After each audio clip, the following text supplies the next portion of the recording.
तो मेरा कहने का मतलब इतनी सारी इतनी लंबी 4 भाग में स्टोरी सुनाने का सिर्फ ये मतलब था कि मैं अकेली ही नहीं हूँ जिसने वहाँ की जो 100 रुपये की दवाइयों के मैंने उनको 1080 रुपये पेमेंट दिए है जो वहाँ बॉटल लगवाने के लिए, क्योंकि वो जो 500 ml की जो बॉटल थी वो हद से हद डायरेक्ट उन्हीं के पास में थी, वो 17-18 रुपये में आती है, लेकिन हम तो 20 रुपये मान लेते हैं। और वो ये छोटी वाली जो मैंने अपने यहाँ डॉक्टर को लगाई थी वो मुझे 50 रुपये चार्ज करते थे। इनके पास तो आप जानते हैं कि कैसे आई होगी। और एक इंजेक्शन तो इसका मतलब टोटल अगर मैं कैलकुलेशन करती हूँ, क्योंकि हम लोग भी थोड़े जानकार हैं, क्योंकि हम जिनके आसपास जो रहते हैं तो वो उसमें हॉस्पिटल में 10 साल से काम करते हैं, तो 100 रुपये की दवाई मुश्किल से ली होगी। मैं जानती हूँ कि हॉस्पिटल में गए हैं, प्राइवेट हॉस्पिटल में चार्ज लगता है, सब कुछ जानती हूँ, लेकिन 1080 रुपये मतलब उस 100 रुपये की दवाई का मैंने 1080 रुपये पे किया है।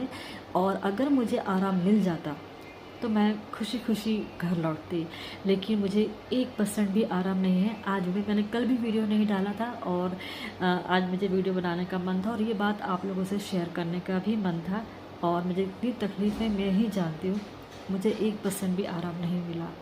लेकिन मैंने कहा कि नहीं यार, थोड़ा सा अपने आप को मैं घर का कुछ ना कुछ, जैसे कि इलेक्ट्रॉल है, ये वो ओरल, ये 2-4 चीज़ें हैं लिक्विड की जो मैं पी रही हूँ ताकि मैं अपने आप को ठीक कर सकूँ।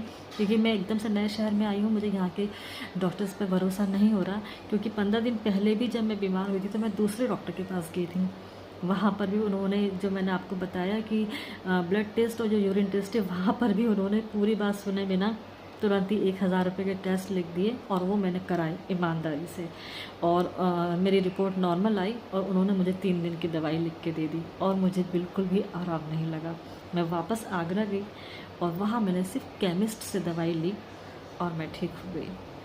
तो मेरा मतलब ये है कि यहाँ के भी लोग अगर कोई मेरी वीडियो देख रहे हैं तो प्लीज़ कमेंट भी करिए। और आप लोगों से भी गुजारिश है कि आप लोग कमेंट में भी आप लोग पब्लिक से किसी से बोल सकते हैं कि हम जब पैसा दे रहे हैं तो एटलीस्ट कम से कम साफ़ सफाई, बाथरूम वगैरह ये सब तो हाइजीन में आते हैं।